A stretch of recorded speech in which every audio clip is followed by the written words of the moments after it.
Novicom existe depuis 1980, donc 34 années cette année, fondé par Michel Guitard, qui au départ faisait de la réparation de téléviseurs, posait des radios d'audio.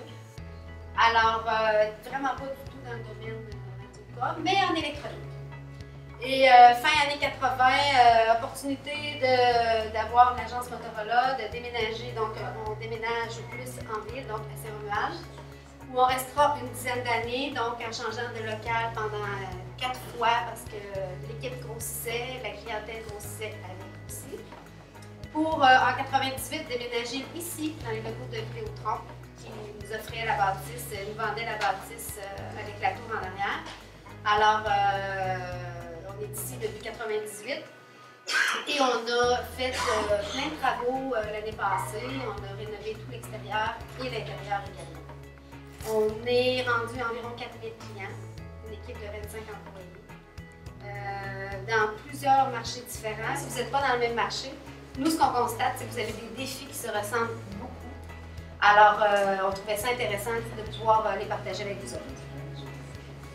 Notre mission première pour nous, je sais que de plus en plus les fournisseurs disent ce mot-là, mais moi je l'aime pareil, c'est vraiment d'être des partenaires. C'est vous accompagner dans vos défis de tous les jours, d'essayer de trouver la solution qui va faire en sorte que vous allez être capable de relever ces défis-là dans votre monde de téléphone. Être plus efficace quand vous communiquez entre vous autres, pouvoir communiquer avec plusieurs personnes en même temps, avoir des groupes, avoir un réseau Wi-Fi qui marche sur le sens du monde. Être capable de vous servir de des gommes, mais qui soit efficace, qui ne reste pas dans le socle, qui ait une application à l'intérieur qui sert à quelque chose.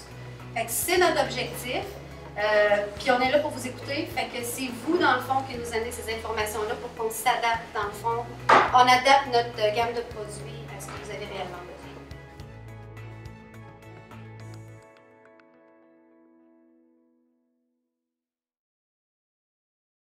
Je vais vous présenter le système de radiocommunication de Motorola, qui est le système Moto Turbo. Ça va être en 4 volets. On va vous présenter les alarmes, on va vous présenter le système de la téléphonie, on va vous présenter les messages courriels et on va vous présenter en terminant le GPS.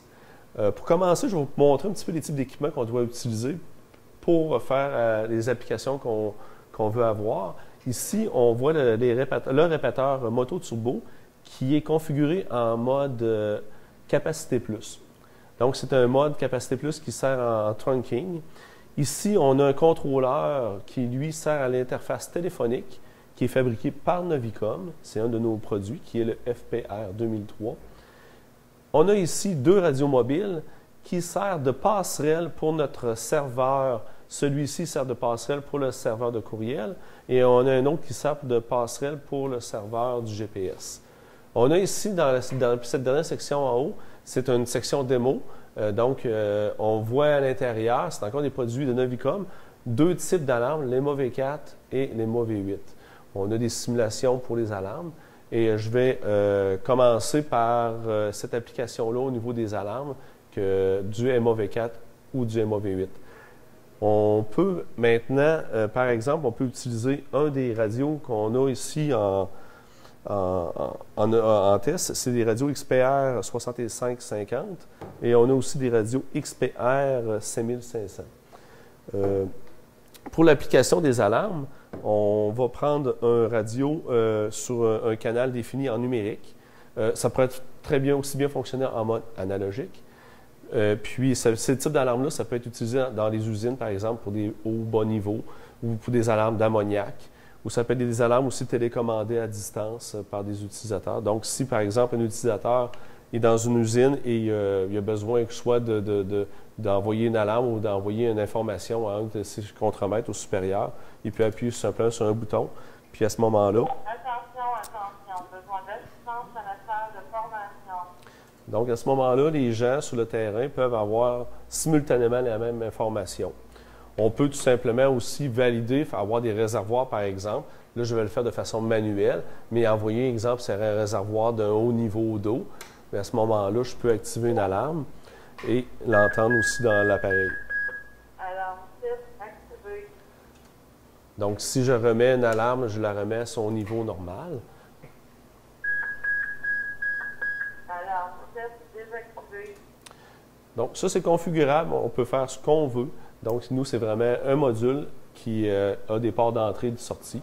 Et on peut valider, vérifier aussi les niveaux des alarmes. On peut même utiliser nos radios portatifs. Puis, faire un exemple. Je vais baisser un petit peu le volume pour ne pas faire de feedback. On peut faire une demande. Attention, il n'y a aucune alarme sur le module numéro 2. Donc, on peut aller vérifier à partir de nos radios, voir si on a des alarmes valides ou non. C'est le volet, un aperçu d'un peu de ce qu'on peut faire au niveau des alarmes sur les radios mobiles. Le deuxième volet, c'est l'utilisation de la téléphonie avec les radios. Donc, on peut soit recevoir ou faire des appels avec vos radios. Donc, donner un exemple, tout simplement, on a un appareil radio que je vais appeler un groupe de radio. Donc, c'est l'avantage avec la téléphonie, je peux rejoindre un groupe de radio. Donc, tout simplement, vous avez un système téléphonique conventionnel ou numérique. Vous avez tout simplement à appeler. Enfin, que je vais appeler sur le poste de téléphone.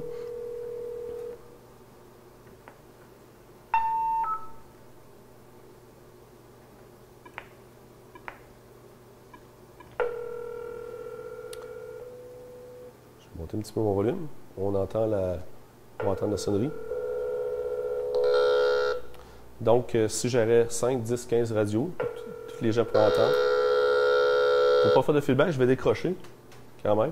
Et je vais pouvoir prendre l'appel. Si je me mets en main libre, c'est sûr que je m'entends dans le téléphone. Donc, pour parler, oui, bonjour. Excusez-moi. Donc, c'est pour un autre test. J'ai baissé mon volume.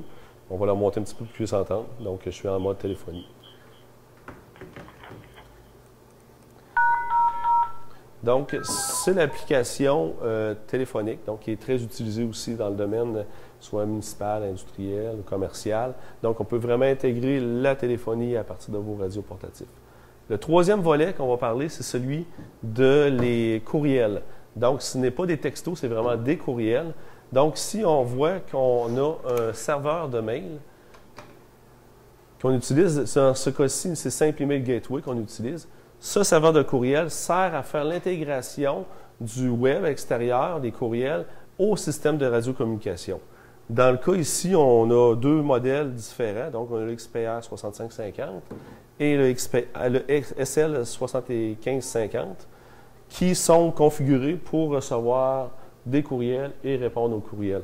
Donc, tout simplement, on voit ici les courriels qui rentrent, les courriels qui sortent dans notre serveur. On voit ici à l'écran, on a le radio 422-423, qui sont ces deux radios-là. Donc, on peut nommer les noms de courriels qu'on veut aux radios. Donc, c'est carrément comme si on intégrait une adresse courriel dans chacun de vos appareils, une adresse unique courriel. Donc, simplement, si on veut envoyer un courriel, on prend notre ordinateur avec n'importe quel logiciel de courriel, par exemple Outlook. Je peux sélectionner, exemple, créer un nouveau message. Par exemple, j'avais déjà pris, exemple, le radio 423. Donc, je vais marquer, mettons, un test 1. Puis, je vais faire un petit message. Bonjour, par Novicom. Et j'envoie mon courriel. Et c'est parti. Donc, le courriel est parti sur le web. Et dans quelques instants, je devrais le recevoir sur mon appareil. Donc, ici, on peut voir en temps réel les courriels entrants-sortants. Donc, ici, on voit encore le serveur est en attente de recevoir le courriel. Et voici, bonjour par Novicom, je viens de le voir passer ici. Je l'ai sur mon appareil, je le reçois, je vais aller là mon courriel. Donc, je marque, c'est mon onglet test 1, bonjour par Novicom. Et on peut aussi, si on veut faire un reply, répondre ou forwarder, excusez-moi le terme anglais, mais c'est ce qui est écrit sur un autre appareil. Donc, c'est vraiment l'application courriel à partir des radios portatifs ou mobiles aussi. Donc, c'est une application, c'est très intéressant pour les compagnies. Le quatrième volet, c'est celui du GPS. Donc, on va se déplacer. On a ici à l'écran le système GPS qu'on utilise. C'est le système qui est de TurboNet. Donc, c'est un logiciel d'interface TurboNet auquel on a intégré le service de transport de Lévis, comme exemple, et nos propres radios aussi de Novicom. Fait qu'on voit ici dans l'onglet, je ne sais pas si vous voyez ma souris ici, on voit les différents véhicules qui sont sur le réseau. Donc, les véhicules ici qui sont comme de Novicom sont en vert, ce qui nous dit qu'ils sont sur le réseau et qui ont une position GPS. Ici, au niveau de l'autobus, on voit qu'il y en a deux. Il y en a le bus 1 et le bus 2 qui sont en bleu, qui présentement, soit qu'ils n'ont pas de position GPS ou que la donnée relevée GPS n'est pas encore valide. On va y revenir. La première chose qu'on peut faire avec le logiciel TurboNet, c'est qu'on peut faire de la répartition radio. Donc, on peut, à partir de l'écran de votre ordinateur, appeler une personne individuellement ou un groupe de radios. Donc, on peut mettre une multitude de canaux ici, on peut en rajouter plusieurs pour pouvoir parler à différents groupes de radios. On peut aussi, à partir du même logiciel, envoyer un message, un texto, exemple, sur un appareil. On peut envoyer un message, sélectionner l'appareil, lui envoyer un texto, et la personne va recevoir l'appel et va pouvoir répondre aussi. On peut aussi, à partir de ce logiciel-là, on peut aussi faire des appels personnels. On peut aussi faire de la surveillance audio. Donc, la surveillance audio, c'est pour faire de l'écoute à distance sur un autre véhicule ou dans un radio. Après ça, on peut désactiver et réactiver des radios à distance. On peut aussi demander au réseau, voir si le radio est présent sur le réseau ou non. Dans le cas ici, qui est le radio Novicom 3, il me dit qu'il est présentement dans le réseau et il est actif. La même chose pour exemple l'autobus ici, je peux faire une présence sur le réseau, je peux lui demander. Il me dit qu'il est présent. Donc, je peux vous faire aussi un autre exemple pour pouvoir parler sur les ondes. Donc, on peut parler et écouter en même temps. OK. Ça, c'est le mode de dispatch. Donc, on peut recevoir des appels radio. On voit l'utilisateur qui parle. Donc, on sait à l'écran qui est sur les ondes. À ce moment-là, le répartiteur peut, par la suite, faire l'écoute des communications radio. Donc, il peut, exemple, choisir différentes communications radio et faire la lecture. Je vais vous faire une petite démonstration sur un des serveurs.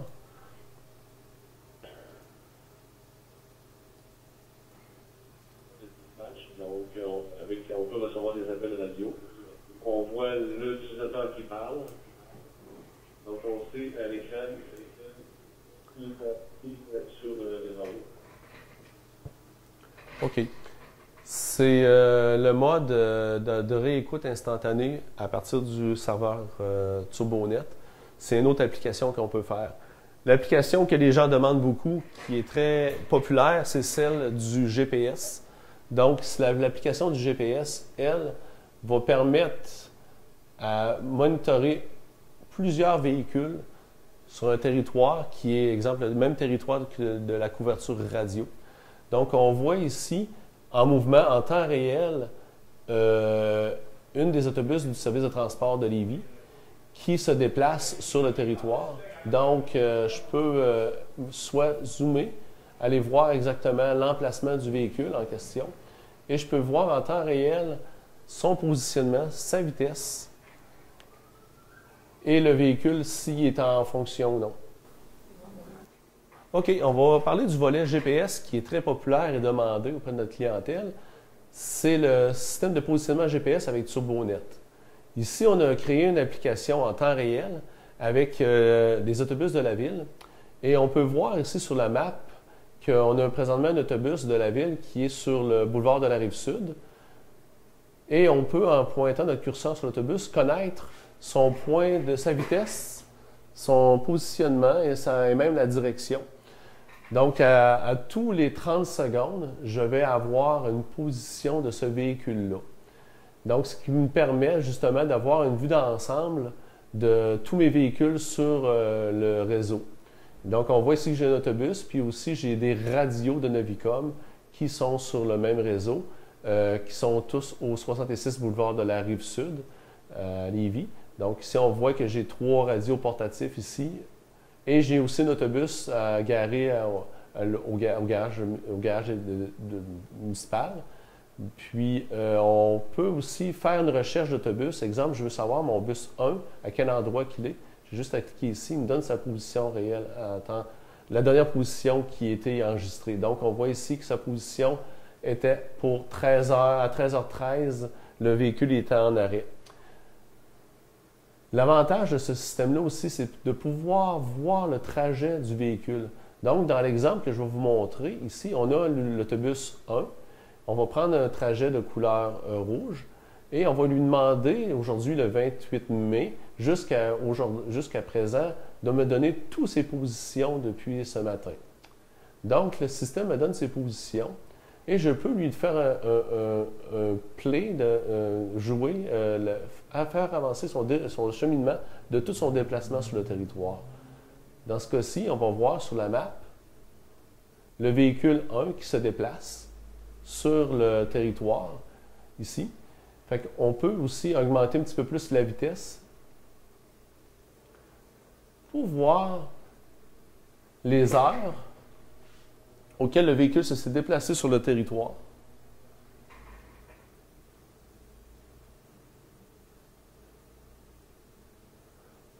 On peut faire un arrêt. Zoomer la dernière position de notre arrêt. Donc, par exemple, ici, on sait que l'autobus 1, à 8h46 et 50 secondes, était sur la rive nord, sur le boulevard Laurier, et avec la vitesse qui était à 0,2 km/h. Ainsi de suite, on peut sélectionner, continuer notre déplacement de véhicule à la vitesse qu'on veut. Et on peut voir le véhicule qui traverse la rive sud, qui revient sur son même trajet. On peut, comme ça, avancer dans la journée pour aller sélectionner, exemple, les derniers événements de déplacement. Donc, on voit ici que encore l'autobus revient sur son trajet et jusqu'à la fin de la dernière position, qui est présentement l'autobus qui est sur le boulevard de la Rive-Sud. On peut faire encore là, voyez-vous, en temps réel, le système de TurboNet me redonner encore sa dernière position. On sait toujours que le véhicule est en déplacement à 38 km/h en direction de l'est.